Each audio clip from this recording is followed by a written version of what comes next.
Welcome to the Common Room. We are coming to you, as always, from Chesterton Radio, our little station right here on Commercial Street in Atchison, Kansas. It's pretty cold out there today, so I'm glad we've got the fire going.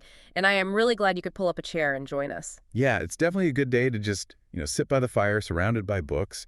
And we have a really fascinating book to dig into today. We absolutely do. So if you've ever looked around at the modern economy, like the endless corporate mergers, the crazy global supply chains, or just that creeping feeling that you don't actually own anything anymore, you just rent it on a subscription, and you thought to yourself, there has to be another way, well, you are in the right place. Right, because today we are talking about a totally different way of looking at the world. We're spending our time today unpacking a book from 1926 called The Outline of Sanity by G.K. Chesterton. Which, 1926, right? That sounds like ancient history. But the things he was writing about, it is shocking how accurately it describes our world today. Well, it really is. To understand Chesterton's mindset here, you have to look at the historical moment he was living in. The world was watching these massive industrial monopolies gobbling up everything on one hand, and then on the other hand, you had the very aggressive rise of state socialism. Right, the classic binary, capitalism versus communism. We are constantly told, even now, that those are the only two choices. You either want massive mega corporations running your life, or you want the government running your life. Exactly. But Chesterton steps in and says, actually, no. Both of these massive systems are rushing toward the exact same dehumanizing goal. Because fundamentally, they both hate small, independent ownership. Yeah, and so he proposes this third way, not a compromise between the two, but something entirely different, which is known as distributism. Which is a terrible name, honestly. He even admitted it was a clunky word. Yeah, it sounds like an engine part or something. But the core of it, this idea of a society based on widely distributed private property, the dignity of just ordinary work, and the absolute necessity of independence, it's brilliant. It is. But to really grasp it, Chesterton forces us to, aggressively redefine our terms. We have to strip away all the assumptions we carry about what capitalism actually means in practice. Right, as opposed to what it means in, like, an Econ 101 textbook. Exactly. And he offers this blunt, honestly jarring analogy right out of the gate. He compares modern commercialism, what we usually just call capitalism, to a pickpocket. But, and this is the kicker, a pickpocket who tries to disguise himself by loudly proclaiming the virtues of a pirate. A pickpocket in pirate clothes. That is such a vivid, weird image. So let's break that down a bit, because a pirate, in the classic romantic sense, is someone who openly takes things by force, right? But they operate with this rogue independence. Right, the pirate is bold, But the pickpocket is stealthy. He quietly siphons away your possessions while you aren't looking, probably while he's smiling right at you. So how does that map onto the economy? Well, the argument is that our modern system preaches the romantic virtues of the pirate. It talks about private enterprise, individual initiative, being a disruptor. We celebrate the self-made billionaire. But the actual day-to-day mechanics of the system act like a pickpocket. Because it's quietly stripping tangible property away from everyday people. Exactly. It champions private enterprise while actively destroying private property for the average person. It consolidates all the ownership into fewer and fewer hands, leaving almost everyone else with nothing but a wage. Wow. Yeah. And then you have the traditional alternative, right? Communism. So if capitalism is the pickpocket, how does the state socialist model deal with him? According to Chesterton, communism tries to reform the pickpocket by just forbidding pockets altogether. Which is, it's a hilarious and terrifying way to solve the problem. Like, if no one has pockets, no one can get their pocket picked. Boom, Yeah. Problem solved. Right, problem solved. But at the cost of literally everything you own, you eliminate theft by eliminating the very concept of owning anything yourself. So distributism comes in as basically the defense of pockets. Yes, it is the defense of possessions. It's this radical idea that property is fundamentally good. It's necessary for human dignity, but only if everyone has some. It's not about protecting corporate monopolies. It's about protecting the small farm, the independent shop, the artisan's tools. Which makes sense. And he makes this really sharp distinction between the idealized vision of private enterprise and the reality of monopoly. He says what we have shouldn't even be called capitalism. Right, because capitalism implies a system where people actually have capital. Yeah. But the defining feature of our world is that the vast majority of people explicitly do not have capital. Yeah, so he suggests a much uglier term, proletarianism. A Mhm. system defined by a massive proletariat class who only have wages because they are totally dependent on someone else's capital to survive. It's a harsh reality check. Okay, but I have to play devil's advocate here because I can hear listeners yelling at their radios right now. If we look at the modern world, especially with remote work and the gig economy, a lot of people feel super independent. They don't feel like a dependent proletariat. Sure, yeah. I mean, think about the Uber driver or the freelance graphic designer. They set their own hours. They use their own cars or laptops. They feel like rugged individualists. Doesn't this whole gig economy thing kind of disprove Chesterton's 1926 critique? Haven't we decentralized things? That is actually the perfect modern test for this theory. Let's look at the mechanics of the gig economy through a distributist lens. Yeah. Yes, the Uber driver owns the car, the designer owns the laptop. But do they own the means of production? Do they own the algorithm that dictates their wages minute by minute? Well, no. Right. Yeah. Do they own the customer base? Can they actually set their own prices? No, they can't. They are entirely subject to the platform's terms of service. If Yeah. the app changes the payout structure tomorrow, they just have to eat it. Precisely. So the illusion of independence is much stronger now, but the underlying reality of dependence is exactly the same, if not worse. Chesterton captures this psychological illusion beautifully with the example of a 1920s clerk. And you could easily just swap this guy out for a modern tech worker. Oh, the clerk reading the Daily Mail. I love this part. Yeah. This clerk thinks he is the ultimate free man. He strides out of his suburban house, eating this standardized bacon that he somehow subconsciously feels he hunted himself, wearing a mass-produced hat he feels he creatively designed. It's basically like a VR survival game. We have this deep human desire for independence, for, surviving by our own wits.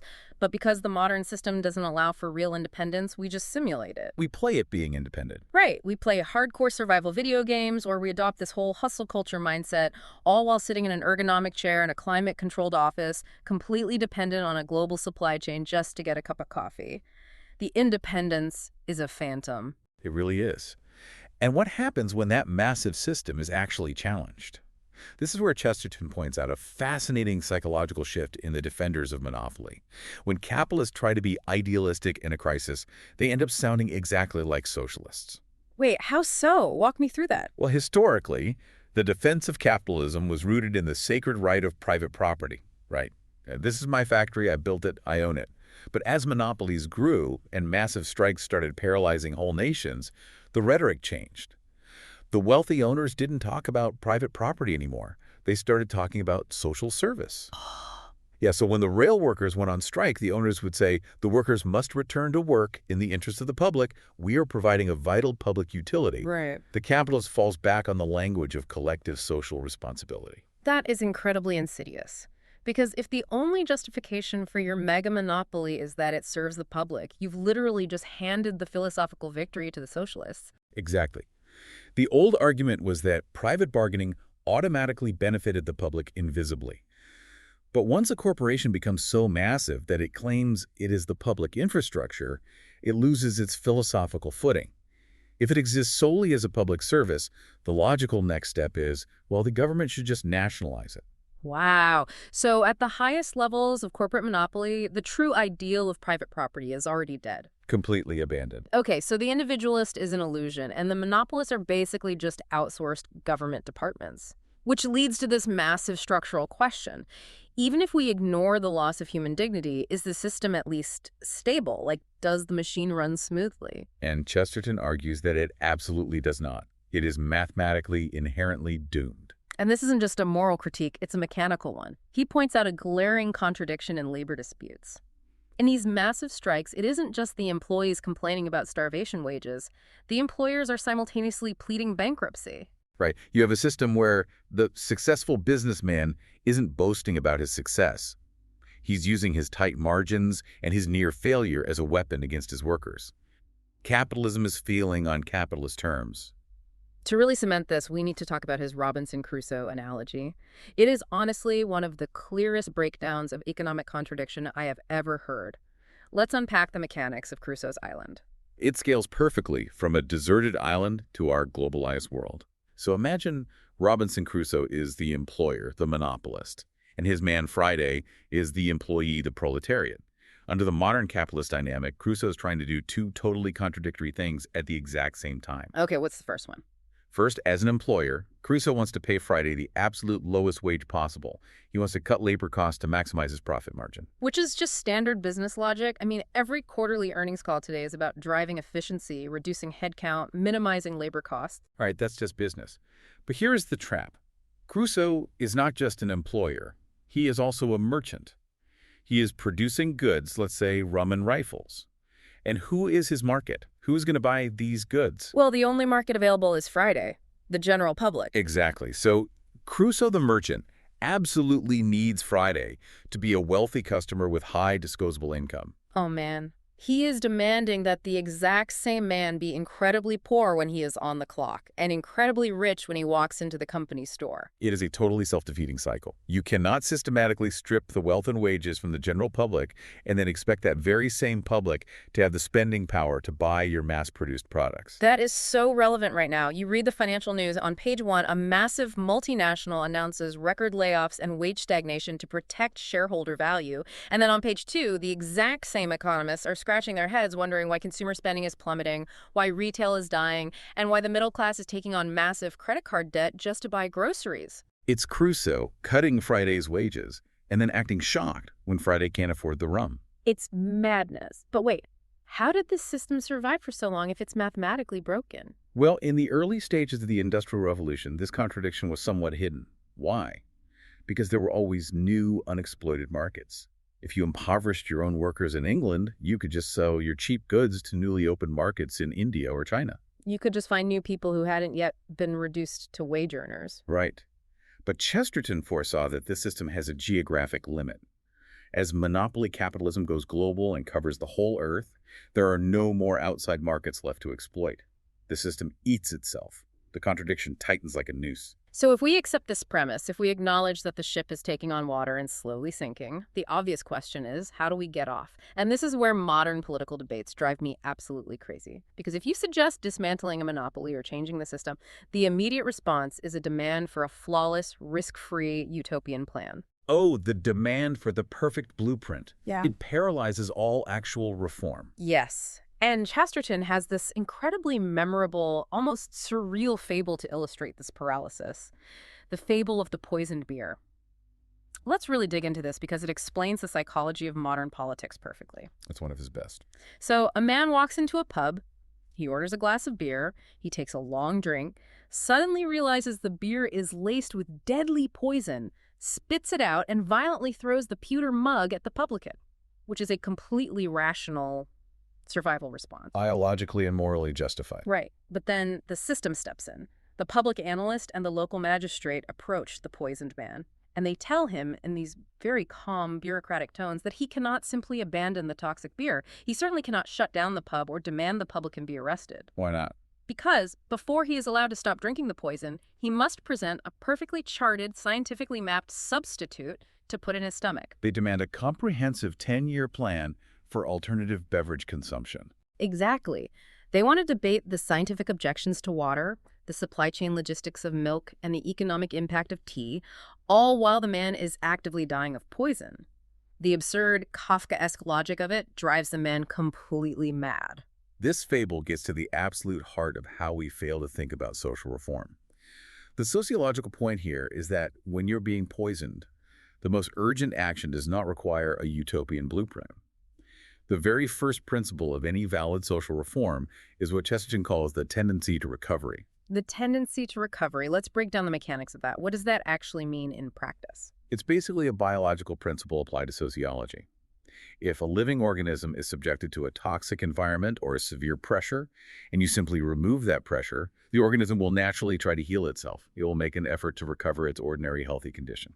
So you don't have to dictate every single cell division in a healing wound. You just have to pull the knife out and clean the area. Beautifully put, yes. So applying that to economics. If a massive corporate monopoly is poisoning a local town, extracting all its wealth, destroying its local businesses, turning everyone into wage slaves, the solution isn't necessarily to replace the monopoly with a massive, perfectly managed government bureaucracy. No, because a bureaucracy is just another machine. Distributism argues for creating a peasantry. Now, that word carries a ton of historical baggage, but in this context, it simply means a class of free, property-owning citizens. Small farmers, independent shopkeepers, local artisans. Living thing. Exactly. Because a machine only works if you dictate every movement with a law. You have to write infinite regulations to keep a utopian machine running. But you don't make laws for a peasantry. You make a pheasantry by distributing property, and then those free people make their own local laws. Okay, let me push back hard on this, because the word peasantry sounds terrible to modern ears. It sounds like mud, feudalism, and dying of dysentery at age 30. And practically speaking, in a world of globalized supply chains where microchips are made in Taiwan and shipped to California, how on earth does a localized peasantry survive? Isn't the idea of small, independent producers just romantic nostalgia? It's a crucial challenge. But distributism isn't arguing that every person must return to subsistence farming in the mud. It is arguing about the locus of control. Okay, expand on that. The problem with the global supply chain isn't just that it's big, it's that it is incredibly fragile and it extracts wealth away from the local organism. We saw this during recent global crises, right? When the massive centralized machine breaks down, when a ship gets stuck in a canal or a pandemic halts shipping, the efficient machine fails catastrophically. Yeah, the shelves just go empty. Right. But a distributed model where local communities own their own productive property, whether that's land for food or, 3D printers for manufacturing, is highly resilient. The tendency to recovery means that if you break up the monopolies, human beings will naturally organize into resilient local networks because that is our natural social biology. They behave normally when they feel at home. But of course, the machine doesn't want them to feel at home. If the natural cure is to allow small, independent living, we have to look at the immune system of the machine itself. Oh, absolutely. How do current laws and regulations actively sabotage the small man? Because it's not just that big business is inherently better at competing, it's that the rules of the game are written by the giants to crush the dwarves. This brings us to regulatory capture. And Chesterton provides a brilliant historical case in point regarding shop closing laws. It perfectly illustrates how legislation designed to look progressive is actually deeply monopolistic. This part blew my mind. So he looks at a law that obliged all shops to close for a half day every week. Now, on the surface, this is universally applauded. It's basic labor rights. You are protecting overworked employees from greedy bosses. You mandate a half day off so the workers can rest. It seems like a pure moral good. Right. But the absurdity is in the details. The law also explicitly forced the independent, solitary shopkeeper to close his shop. The guy who has 0 employees, the man who just runs his own little store, working for himself, trying to build his own capital, the law forces him to shut his doors at the exact same time. It literally forces a man who works for himself to go on strike against himself. Yes. Chesterton notes that this lone shopkeeper is forced to hold a saturnalia for phantom slaves. He is given a holiday to free employees that don't even exist. I was trying to think of a modern equivalent. It would be like if you grew your own tomatoes in your backyard for your family, and the government forced you to pay a commercial restaurant tax just in case you were secretly running a diner out of your shed. That's a great comparison. It's aggressive, nonsensical overreach. Why on earth would the law target the independent guy who isn't exploiting anyone? Because the law wasn't actually written to protect the worker, it was written to protect the monopoly. Chesterton quotes an actual politician's admission during the debate for this law. The politician admitted that it would be unfair to the big shops. Unfair. The sheer audacity of using that word. It is breathtaking. The logic is that it would be unfair to massive department stores if they had to close to give their staff a break, but the tiny independent shopkeeper was allowed to stay open and catch a few extra customers. The state intervened to ensure that the giant monopoly didn't lose even a fraction of a percent of its market share to a free man. So the law is literally designed to protect the millionaire from the hardworking independent citizen. It uses the language of labor rights to enforce a corporate monopoly. And this brings up a really profound point Chesterton makes about the shifting meaning of words, specifically the word trust. Oh, the evolution of that word is a very dark joke. He mentions an old clergyman who used to preach that property is a trust given by providence.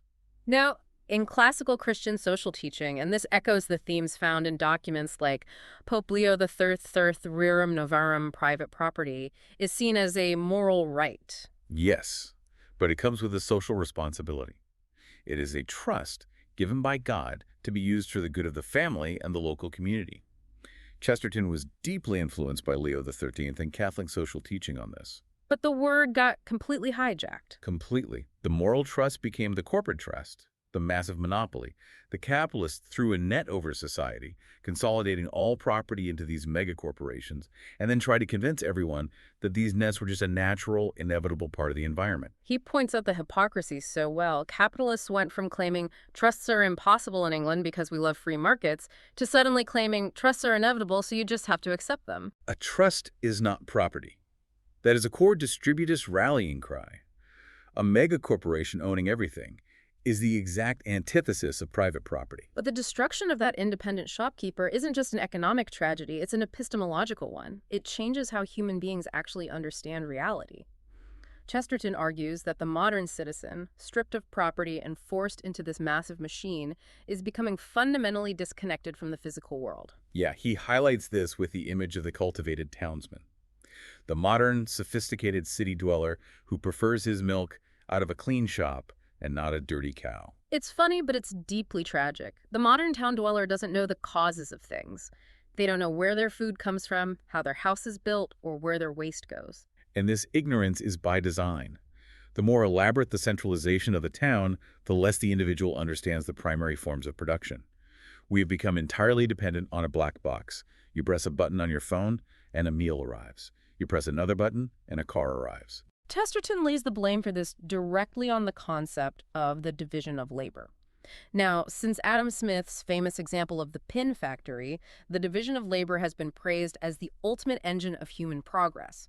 Instead of one man making a whole pin, you have 10 men doing tiny repetitive parts of the process, and you make thousands of pins. Which is incredibly efficient. But distributism looks at the psychological and spiritual cost of this efficiency. Right. Chesterton argues that by only doing one tiny fraction of a job all day, every day, the worker becomes literally half-witted. Now, we use that as an insult today to mean stupid, but he's using it literally.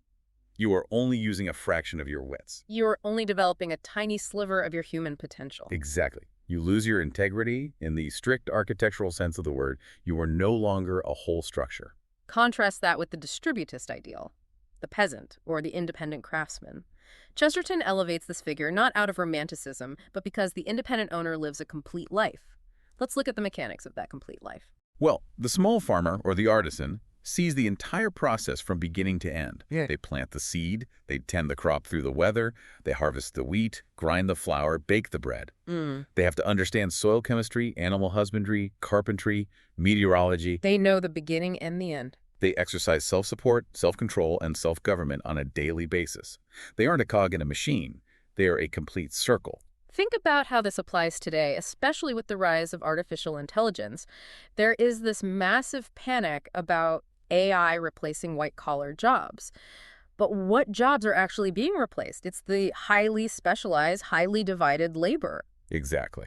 If your entire job is just moving data from a spreadsheet into a presentation or writing standardized code snippets, if you are just a cog moving information between two other cogs, an algorithm can replace you instantly. Because that job is already mechanical, the worker has already been reduced to a machine by the division of labor. AI is just a more efficient machine. Wow, yes. But AI cannot replace the complete life.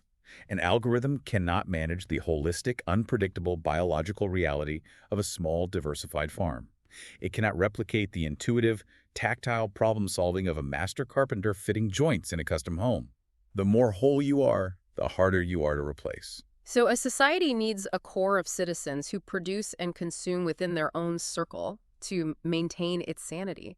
Without that core, society loses its mind.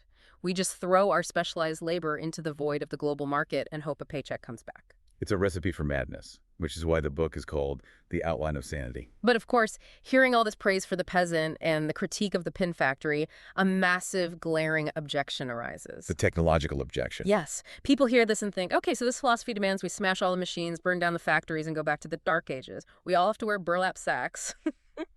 But Chesterton addresses this head-on with another incredibly bizarre, funny, and deeply profound analogy.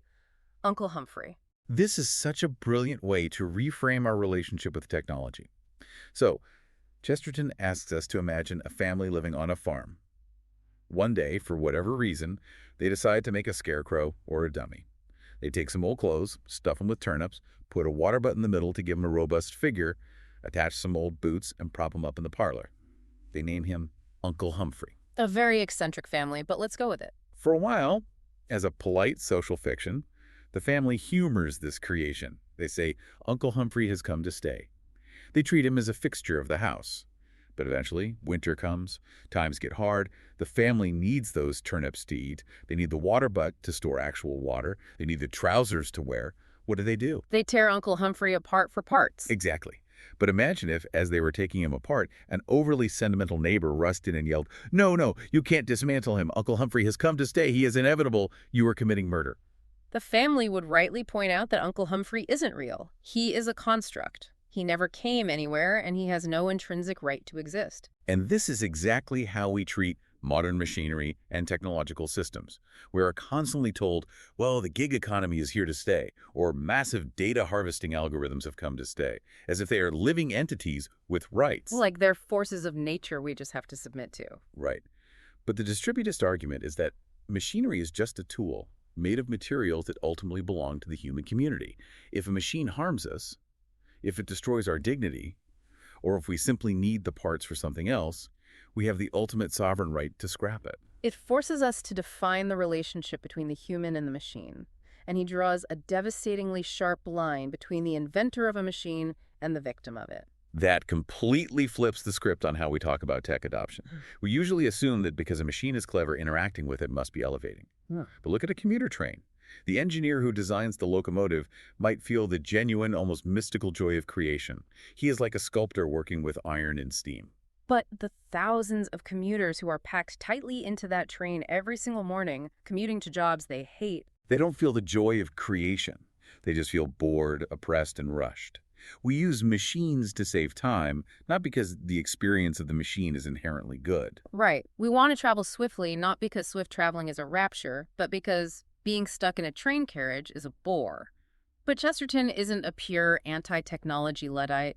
He doesn't say all machines are evil. He offers a very practical, nuanced compromise using the example of the Ford car. The Ford car is a crucial inclusion because it proves distributism can synthesize with modern technology, provided the ownership model is right. Right, because the Ford car is the ultimate symbol of mass production, which seems entirely contrary to the artisan peasant ideal.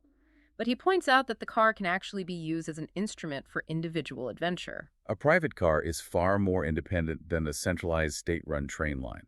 You decide when to leave, where to go, what route to take. It grants mobility to the individual. But he adds a brilliant caveat. The ultimate distributist triumph of the Ford car isn't just driving it on a paved, state-funded highway to get to a corporate job. The triumph is using the mass-produced machine to drive out and find a beautiful, independent piece of rural land. And then, in a very Chestertonian twist, perhaps you joyfully smash the car with a large hammer so you can use its iron fragments to forge garden tools for your new farm. Which is hyperbolic, obviously, but the philosophical point is rock solid. We can use machines, but we must use them as instruments for our freedom, not become instruments of the machine. We must master them.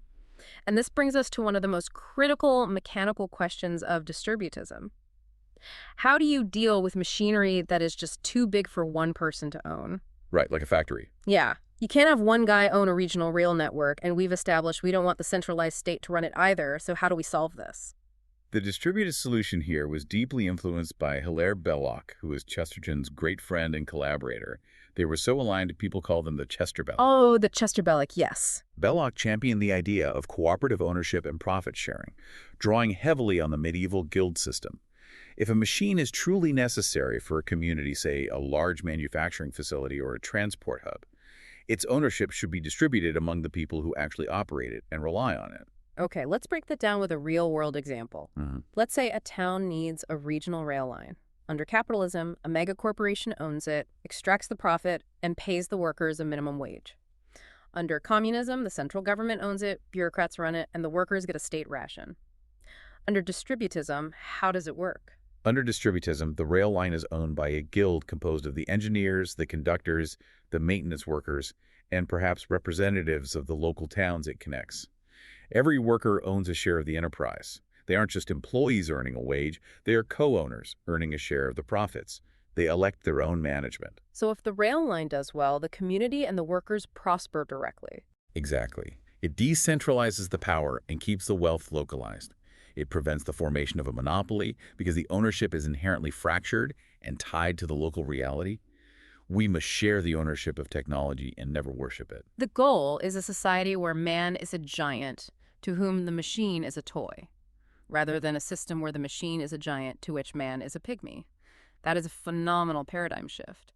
But we have to look at the alternative. If we don't do this, if we don't reclaim our independence, distribute property, and master our machines, what is the end game? Where is the current trajectory taking us? Chesterton explores this endgame through the lens of colonization and empire. In his time, the great powers were carving up the globe. He argues that this wasn't true colonization. True colonization requires treating the soil like the soul. It requires going to a new place to make a permanent, sacred home, bringing a sense of reverence to the land. You don't just treat the earth as a resource to be stripped, mined, and abandoned. You plant roots. But the modern empires, driven by corporate monopolies, lack this ethic entirely. They expanded just to extract raw materials and find new markets to dump cheap goods. And because they lack this reverence for property, they are rushing toward a terrifying global consolidation. Here is where Chesterton delivers his ultimate prophetic warning. I found this part so chilling.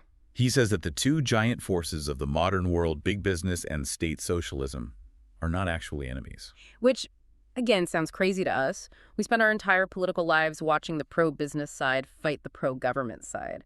It's the defining drama of modern politics. How can they not be enemies? They are functionally aligned because they both share a fundamental hatred of two things. They hate division and they hate independent property. Unpack that. Why does big business hate independent property? Because independent property cannot be easily monetized or controlled. If you grow your own food, own your own home outright, and make your own clothes, you aren't buying anything. You are a terrible consumer.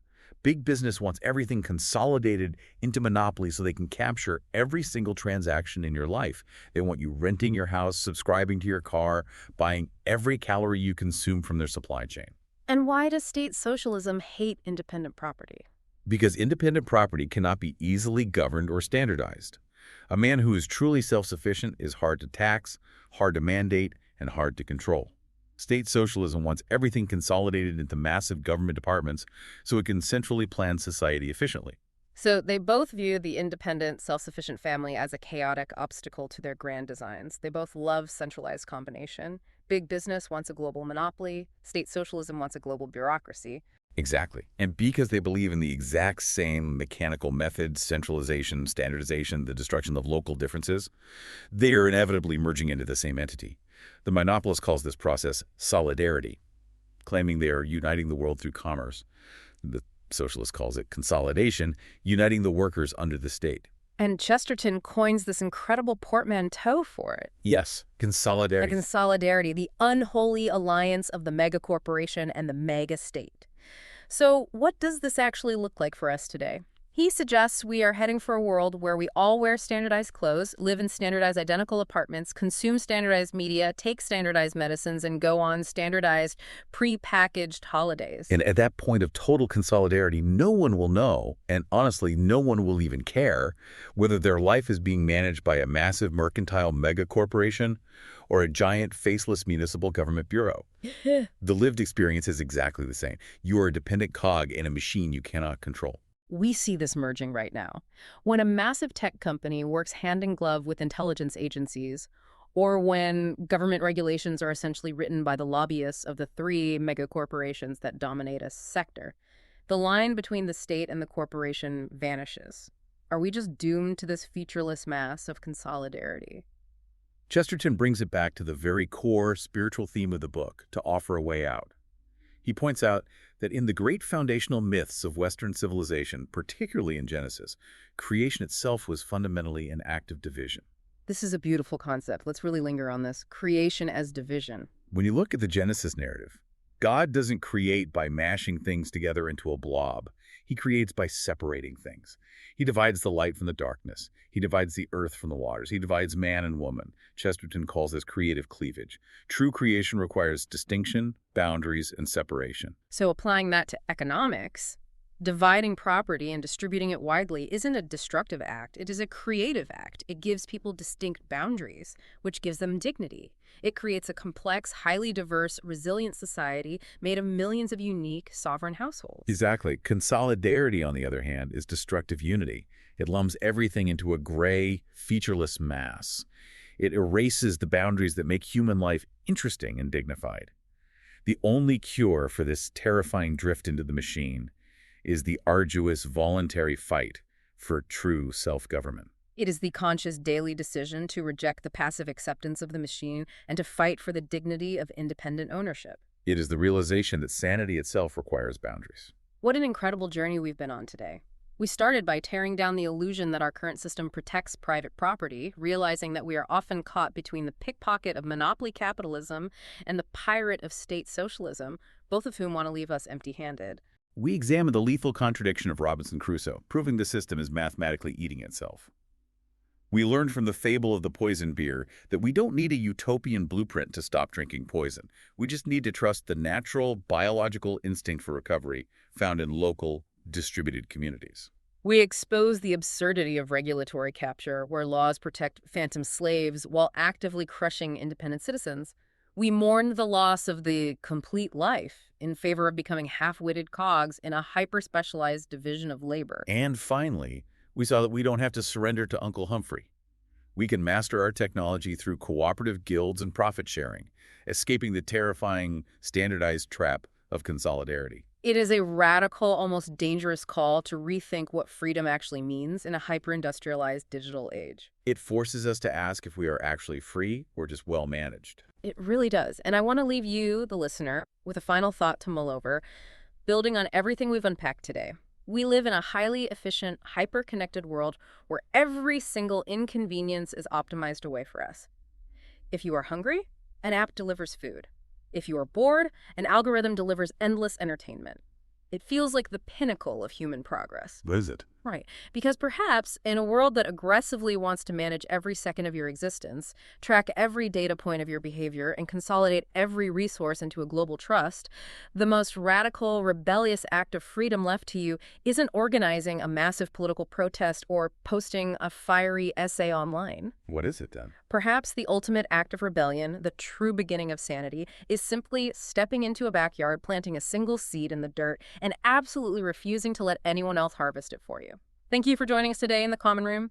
Keep questioning the causes of things, keep fighting for your pockets, and we will see you next time right here on Chesterton Radio.